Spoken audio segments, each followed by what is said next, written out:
Bonjour et bienvenue sur ma chaîne Sandra by Faye, je m'appelle Sandra et on continue aujourd'hui avec la série Break the Taboo. Et le sujet d'aujourd'hui c'est les infections spirituellement sexo-transmissibles ou encore maladies spirituellement sexo-transmissibles.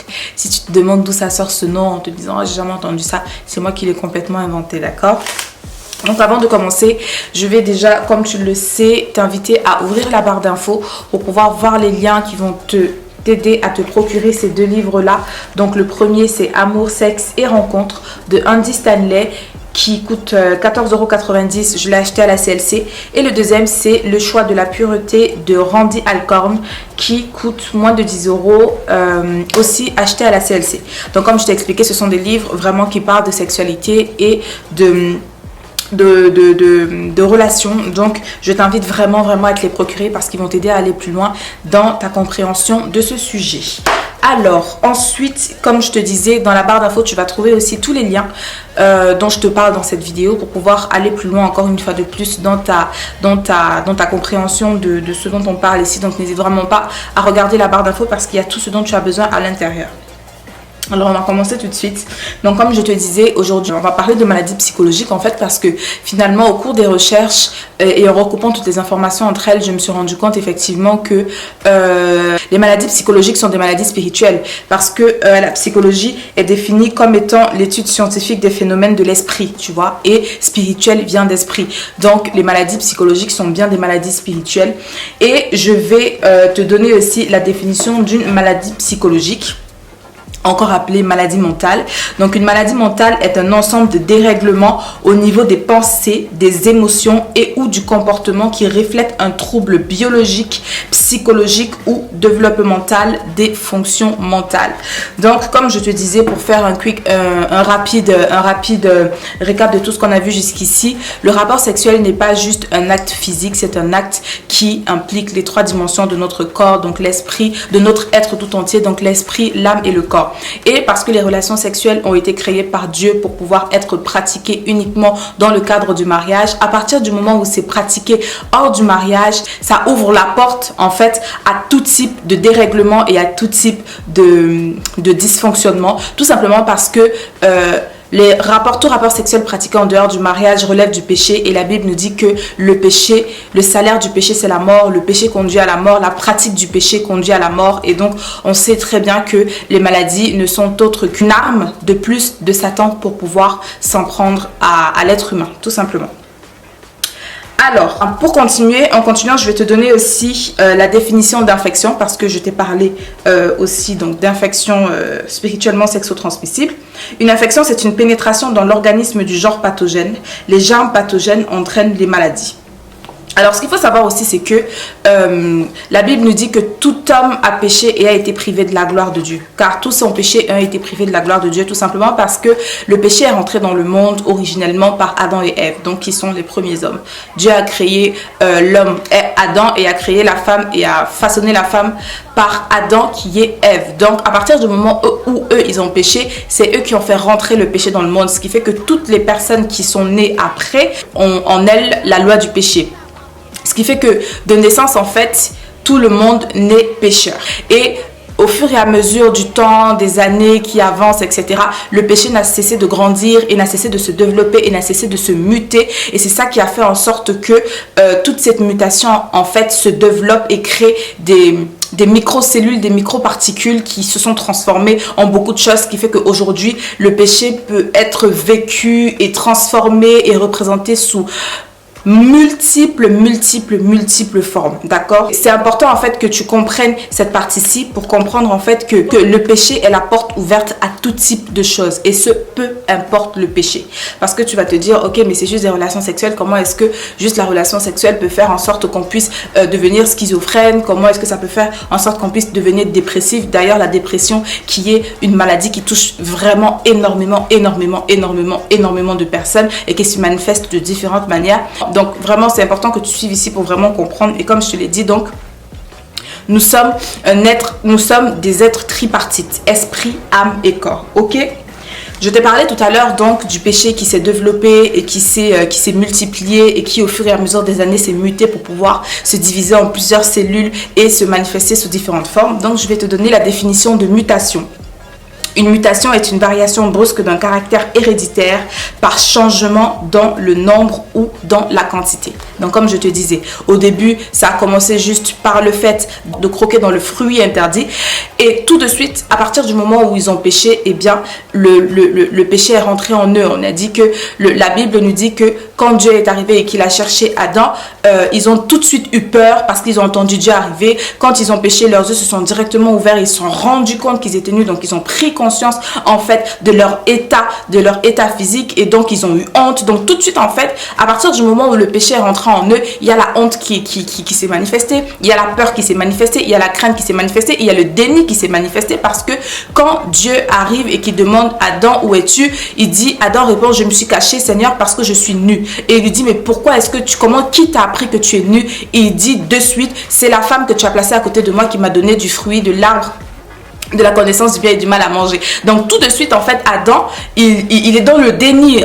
Tout de suite, Adam ne prend pas ses responsabilités et n'assume pas, ok, d'accord, oui, même si c'est la femme qui m'a donné à manger, moi, quand même, j'ai choisi d'accepter de manger, tu vois. Donc, à partir du moment où vraiment, ils ont obéi à Satan et qu'ils ont laissé rentrer le péché, le péché a commencé à se manifester et au fur et à mesure du temps, donc ça s'est muté et ça s'est développé pour se transformer en tout ce qu'on voit et tout ce qu'on sait aujourd'hui. Et donc, les maladies psychologiques sont spirituelles et donc qui se transmettent aussi via le rapport sexuel ou via l'acte sexuel. Comme je disais, le rapport sexuel n'est pas que assimilé à la pénétration, ok?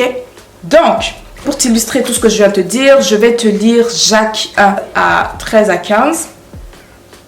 Et je lis dans une version français courant. Ça dit, en réalité, non.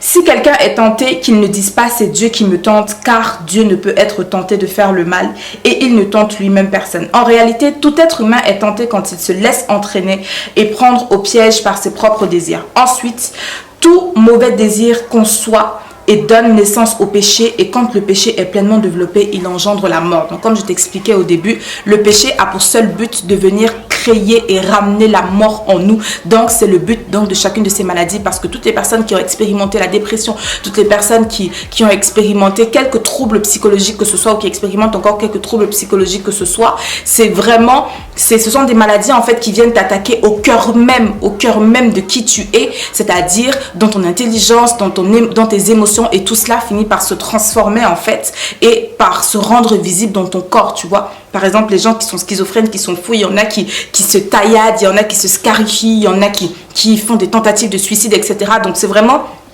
Il faut comprendre en fait vraiment que le péché a pour but de tuer. Et la toute petite porte, la toute petite fissure par laquelle on peut le laisser entrer, vraiment aussi infime et minime que ce soit, à partir du moment où il est en nous, si on travaille pas quand on est enfant de Dieu, si on travaille pas vraiment à éradiquer cela le plus vite possible, eh bien ça se mute et ça se transforme et ça donne des choses vraiment horribles. Ok?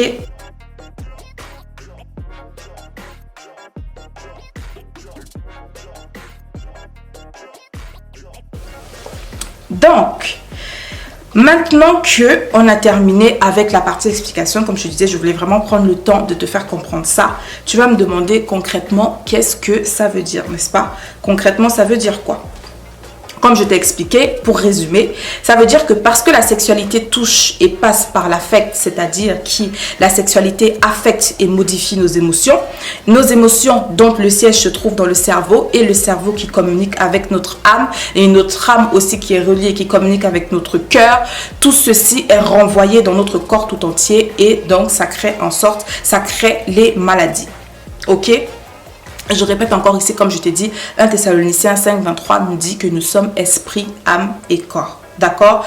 Proverbe 4, 23 nous dit « Garde ton cœur plus que toute autre chose, car de lui proviennent les sources de vie. » Et à partir du moment où notre cœur n'est pas gardé et qu'on y laisse rentrer tout type de choses, peu importe, des émotions négatives qui ont été créées, qui ont été causées par un rapport sexuel, peu importe lequel, des émotions toxiques qui ont été ramenées, qui ont été créées par rapport sexuel, parce qu'ici on parle effectivement de sexualité, eh bien ça rentre dans notre cœur, ça vient polluer notre cœur, et étant donné que notre cœur est source de vie, le péché qui lui ramène la mort, le péché qui s'infiltre dans notre cœur, donc par ses émotions, par ce rapport sexuel, et donc ramène la mort en nous et ultimement vient se transformer en toute forme de choses. Ok? Il faut vraiment comprendre ça. Et donc, je vais te donner un exemple de maladie, et ce n'est qu'un exemple, hein, et je vais t'expliquer assez grossièrement vraiment qu'est-ce qui se passe autour, parce que vraiment le but, c'est de te faire comprendre que le rapport sexuel peut nous rendre malades mentalement, ok? Peut nous donner des maladies psychologiques, d'accord? Donc, par exemple, la dépression nerveuse, comme je te disais, toutes les personnes qui pratiquent des rapports sexuels, toutes les personnes qui sont lancées dans la sexualité ne s'y sont pas forcément lancées par désir, par plaisir, par envie, mais par c'est la société qui veut ça, parce que c'est le temps, parce que tout le monde le fait, parce que je commence à prendre de l'âge, pour x, y raison en fait. Mais comme je te disais, le rapport sexuel a été prévu, Dieu a créé le rapport sexuel pour être pratiqué uniquement dans le cadre du mariage, et peu importe les raisons pour lesquelles il va être pratiqué en dehors du mariage, c'est automatiquement la porte ouverte à tout type de péché, ok, à tout type de conséquences, parce que finalement la maladie c'est la conséquence du péché. D'accord? Maintenant, je ne suis pas en train de dire que toutes les personnes qui tombent malades, c'est parce qu'elles ont péché. Mais dans le cadre présent, il faut bien garder le cadre, parce que j'ai pas envie qu'on déforme mes mots, mais il faut bien garder le cadre dans le cadre de relations sexuelles pratiquées en dehors du mariage, que ce soit avant le mariage ou que ce soit après le mariage. Pour les personnes qui pratiquent l'adultère, c'est le péché et c'est une porte ouverte aux conséquences qui sont entre autres les maladies et les maladies dont on va parler ici. Donc je parlais de dépression nerveuse. Beaucoup de filles ou de garçons sont tombés dans la dépression parce que effectivement il y a eu un couac pendant la pratique du rapport, ou alors parce que on s'est donné à quelqu'un et puis on s'est rendu compte que ce quelqu'un nous trompe, on s'est rendu compte que ce quelqu'un a des rapports avec quelqu'un d'autre, on s'est rendu compte que ce quelqu'un est malade, on s'est rendu compte que x, y chose, et donc quand on se rend compte de ça, on commence à se culpabiliser, on commence à se sentir mal, etc. Et tout ça, à force de réfléchir dessus, de réfléchir dessus, ça se transforme en dépression nerveuse, ok? Ensuite, il y a des addictions et des dépendances comportementales, c'est-à-dire tu te donnes à quelqu'un et tu développes des sentiments pour cette personne et au final, dans la relation, ça se passe pas très bien, ou alors tu es violenté pendant le rapport sexuel, ou alors il y a des pratiques dégradantes qui sont faites et toi, à l'intérieur de toi, tu es conscient que ce sont des choses qui sont pas bien, que ces pratiques ne sont pas bien, que ça crée des choses en fait qui sont pas bonnes en toi, mais parce que, comme je disais, le rapport sexuel a pour vocation de venir sceller et de venir créer un lien d'interdépendance, parce que tu te souviens, je t'ai donné la définition de relation dans la vidéo sur le rapport sexuel. De toutes les façons, tu trouveras toutes les vidéos en barre d'infos, donc n'hésite vraiment pas à aller le regarder. Et donc on a vu que la relation a pour entre autres fonction de créer un lien d'interdépendance, qui fait que ce lien d'interdépendance il vient être créé donc quand tu as un rapport sexuel avec quelqu'un, mais comme je te disais, les pratiques dégradantes viennent faire en sorte que tu sais très bien que c'est pas bien, parce qu'à l'intérieur de toi, au fond de toi, tu sais que c'est des choses qui sont pas bonnes à pratiquer, ce sont des choses qui sont pas bonnes à faire, mais parce que tu es déjà attaché spirituellement à cette personne, tu es déjà attaché émotionnellement, spirituellement et physiquement à cette personne, et bien ça crée une sorte de dépendance comportementale, et tu deviens comme addict en fait à la personne. Tu vois ce que je veux dire? Et toute forme d'addiction est négative. Il n'y a pas d'addiction qui est positive, parce que je vais te donner la définition d'addiction. Une addiction, c'est une accoutumance, c'est une dépendance. Donc voilà, ça devient vraiment une dépendance, et Dieu nous dit que la seule personne dont on doit dépendre, c'est lui, parce que c'est lui qui est parfait, et que cette dépendance qu'on a envers lui est faite pour nous faire du bien, et toute autre chose ou toute autre personne à qui nous pouvons être dépendantes ne vient que pour nous faire du mal. Et ici on est dans le cadre, encore je le répète, de relations sexuelles en dehors du mariage, qui est un péché et qui est la porte ouverte à tout type de conséquences néfastes et négatives pour notre vie, ok? Ensuite, on va prendre l'anorexie et l'obésité. Alors, ce sont des troubles aussi comportementaux. C'est assimilé à des maladies mentales, parce que tout commence d'abord dans la tête, tu vois. Par exemple, il y a cette course au corps parfait, à la maigreur. Plus t'es mince, plus t'es belle, plus t'es mince, etc. Et donc, toi, quand quand on commence à rentrer vraiment dans cette pratique-là, on commence à être consciencieux par rapport à son corps. Alors, il y a certains qui commencent à être tellement complexés que, eh bien, finalement, ils finissent par se réfugier dans la nourriture, et à force de manger, on prend du poids et on tombe soit dans la boulimie, soit dans l'obésité, ou alors c'est le contraire, on est tellement obsédé par la maigreur que dès qu'on mange, on se fait vomir et finalement on tombe dans l'anorexie. Alors, comme je dis, c'est des choses auxquelles on ne pense pas forcément parce qu'on ne voit pas forcément les choses de cette manière-là, mais vraiment, c'est véridique et c'est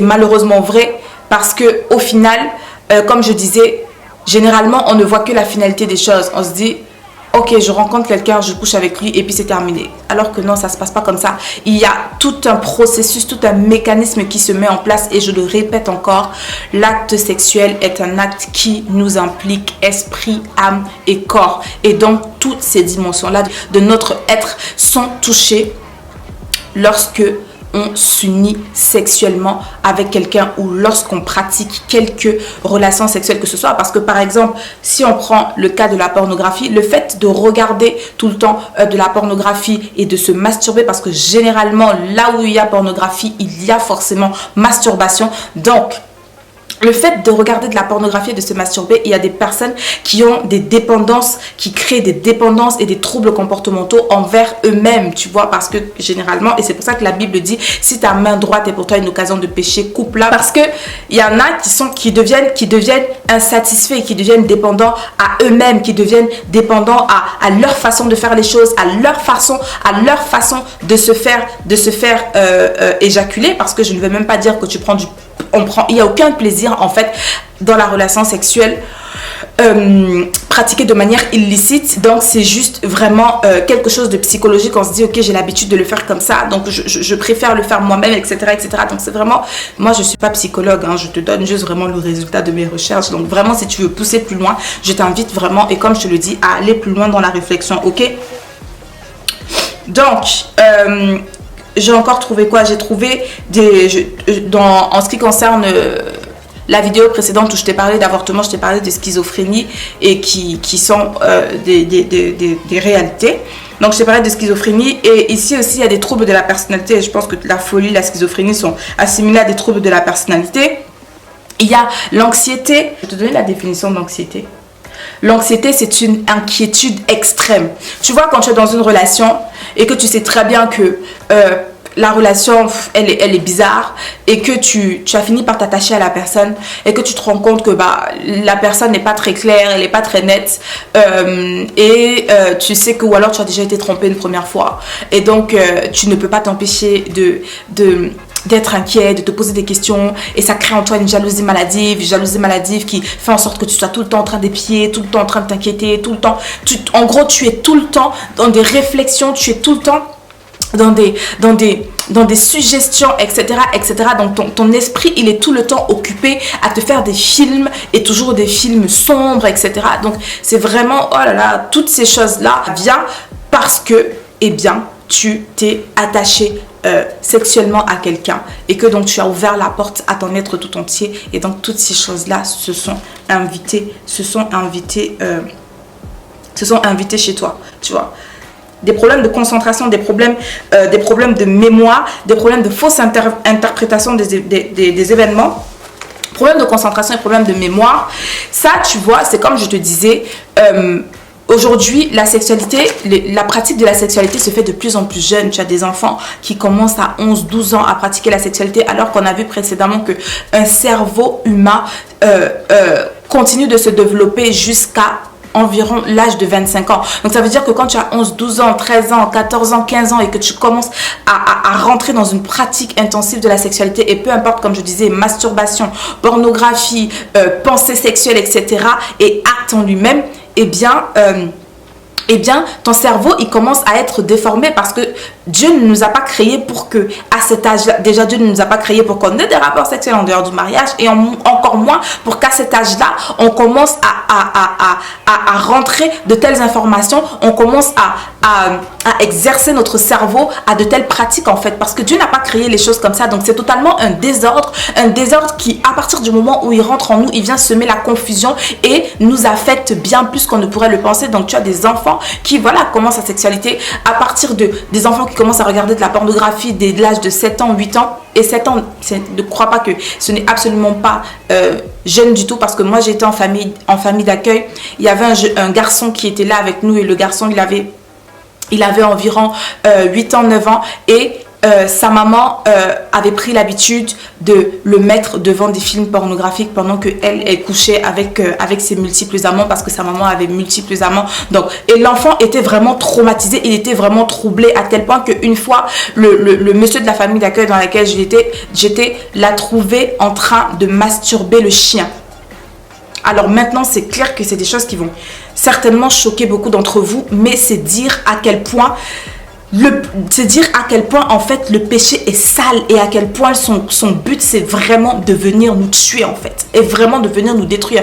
Donc le petit a été placé en famille d'accueil parce que les services sociaux se sont rendus compte que l'enfant était déréglé, que l'enfant n'était pas normal, et parce que ça a été alerté justement par les éducateurs de l'enfant en milieu scolaire. Donc c'est dire en fait, et au fur et à mesure des investigations, ils se sont rendus compte effectivement que cette dame faisait ça à son enfant depuis, et on ne sait même pas à partir de quel moment ça a commencé, mais parce que ça a commencé vraiment tôt, ça a commencé à troubler l'enfant, et voilà, donc beaucoup. Donc t'imagines un enfant comme ça qui a commencé à regarder de la pornographie dès l'âge de 7 ans, parce qu'il est tombé sur les magazines de son père à la maison, sur les magazines de sa mère à la maison, sur les téléphones des parents aujourd'hui, parce qu'il y a beaucoup de parents, les téléphones, il y a beaucoup de saleté, de photos pornographiques, de vidéos pornographiques, de vidéos sales dans les téléphones. Mais les enfants aujourd'hui savent manipuler les téléphones, et donc les enfants tombent dessus et ils commencent à grandir avec ça, se cultiver avec ça. Ben forcément, quand il arrive à un certain âge,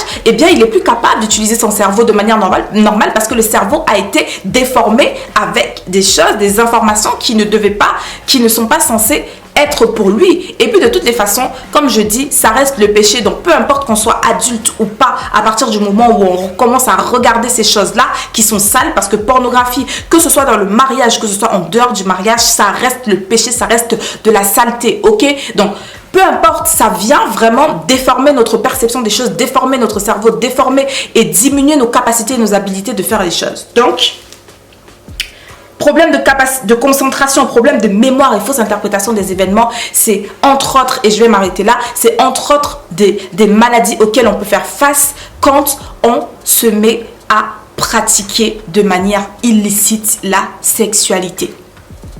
Pratiquer de manière illicite les rapports, les relations sexuelles, tu vois. Et je te disais au début que ça se mute au fur et à mesure du temps. Et je te rappelle la définition de mutation. Une mutation, c'est une variation brusque d'un caractère héréditaire par changement dans le nombre ou dans la quantité. Donc, il faut savoir, mon frère, ma soeur, qu'un péché ne vient jamais seul. Un péché ne vient jamais seul. Ça commence toujours de manière, on se dit, oh, anodine. Ah, mais non, c'était juste une photo. Ah, mais non, c'était juste une vidéo. Ah, mais non, c'était juste une scène sexuelle dans un film. Mais sauf que ça commence toujours comme ça. Et comme je t'ai dit, toutes les informations qu'on enregistre, toutes les informations qui rentrent en nous sont enregistrées et stockées à l'intérieur de nous et seront utilisées en temps opportun à bon escient ou à mauvais escient. Tu vois ce que je veux dire? Donc c'est vraiment important de prendre conscience. C'est vraiment important de prendre conscience chacune de ces choses-là. Et donc, pour conclure, je te dis que c'est possible de pouvoir être complètement et totalement transformé, changer après avoir pratiqué avec grande intensité et les rapports sexuels, parce que j'en suis moi-même la preuve. J'ai commencé à être active sexuellement, et quand je parle d'active sexuellement, je parle ici de pénétration à partir de l'âge de 16 ans, et j'ai donné ma vie à Christ à 22 ans, donc aujourd'hui j'en ai 26, donc ça fait 4 ans que je suis complètement transformée, nettoyée et renouvelée dans mes pensées, dans mon intelligence sur comment appréhender le rapport sexuel, et c'est possible en fait d'être transformé comme ça, comme Romains 12.2 nous dit. Je vais te lire Romains 12.2. Je te lis dans une version français courant. Romains 12.1-2 nous dit: Frères, puisque Dieu a ainsi manifesté sa bonté pour nous, je vous exhorte à vous offrir vous-même en sacrifice vivant, réservé à Dieu et qui lui est agréable. C'est là le véritable culte que vous lui devez. Ne vous conformez pas aux habitudes de ce monde, mais laissez Dieu vous transformer et vous donner une intelligence nouvelle. Vous pourrez alors discerner ce que Dieu veut, ce qui est bien, ce qui lui est agréable et ce qui est parfait. Donc, on est capable de discerner ce que Dieu veut de faire, ce qui lui plaît, de s'abstenir sexuellement et de mener une vie vraiment qui lui rend gloire à partir du moment où on s'est laissé transformer et renouveler dans notre intelligence par lui. Donc, c'est important. Impossible que ce se fasse autrement. Donc, toi qui me regardes, si tu es chrétien et que tu as eu à vivre toutes ces choses-là, je t'invite à décider aujourd'hui de changer les choses, de redédier ta vie au Seigneur. Donc, tu trouveras une prière, la prière du salut en barre d'infos ou alors fais-le avec tes propres mots, mais il faut que tu redédies ta vie au Seigneur et que tu reprennes la décision aujourd'hui de, à partir d'aujourd'hui, marcher avec lui et selon son désir et de le laisser venir te transformer. Et si tu n'es pas chrétien, comme j'ai dit encore une fois de plus, j'ai laissé la prière du salut en barre d'infos. Je t'invite à le faire si vraiment tu as pris conscience que c'est impossible vraiment de changer sa façon de voir les choses et sa façon d'appréhender tout cela sans le Seigneur. Donc je t'invite à regarder la barre d'infos et à faire cette prière et crois que le Seigneur t'a entendu, crois que après cette prière tu es devenu enfant de Dieu et commence vraiment désormais à inviter le Seigneur à prendre place dans ta vie, à venir t'enseigner vraiment toutes choses. Ok, pour terminer, je vais te lire Proverbe 2 versets 6 à 8 qui dit: c'est le Seigneur qui donne la sagesse, la connaissance et la raison viennent de lui. Il aide les hommes droits comme un bouclier, il protège ceux qui vivent dans l'intégrité. Il secourt ceux qui se comportent équitablement avec les autres, il garde ceux qui lui sont dévoués. Donc comme je te disais, ce n'est que le Seigneur qui a la capacité de nous renouveler, de nous donner la sagesse et l'intelligence et de nous apprendre vraiment à discerner ce qui est bon pour lui être agréable et pour mener une vie qui est digne de lui. Autrement, c'est impossible. Donc voilà, on arrive à la fin de cette vidéo. J'espère vraiment que cette vidéo aura su t'interpeller. Et n'hésite surtout pas à la partager autour de toi pour pouvoir aider un frère ou une soeur. Une fois de plus, je te rappelle que tu as toutes les informations dont tu as besoin dans la barre d'infos. Donc n'hésite vraiment pas à y regarder et à pousser toi aussi la recherche de ton côté. Parce que Osée 4:6 dit: mon peuple périt faute de connaissances. Alors qu'aujourd'hui, nous sommes vraiment dans un temps où l'information est accessible de manière foisonnante. Donc vraiment aujourd'hui, décider de rester désinformé et de rester ignorant par rapport à des sujets aussi importants, c'est presque aussi grave que péché. Donc vraiment, je t'invite à continuer toi-même à faire des recherches et surtout à demander au Seigneur de t'ouvrir les yeux par rapport à ça et de te faire prendre conscience de l'importance que ça porte. Donc voilà. Moi, je te remercie encore d'avoir pris le temps de regarder cette vidéo. D'ici à la prochaine fois, porte-toi bien, que mon Dieu te bénisse. Et don't forget, never stop walking by faith and not by sight. God bless you and faith it till you make it. Bye.